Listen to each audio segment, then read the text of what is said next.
Giêsu miền mùa họp hiu còn chiếu tông hai tàu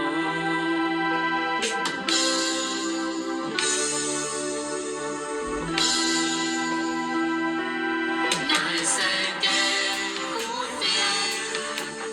cùng nhân mai tóc chiều quê chiều chiều tu ta nhân sông vũ lên nhiều dâu nhảy dâu lồng chiều nhảy chân làm dần chiều nhảy chính đến lòng khổ liền bên lê hiểm u cùng mai giao hoa miền thắm nhiều buồn dạo khâu mây làm khâu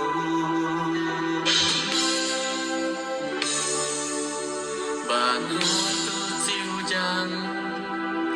màng liêu mai làm hàm miền thắm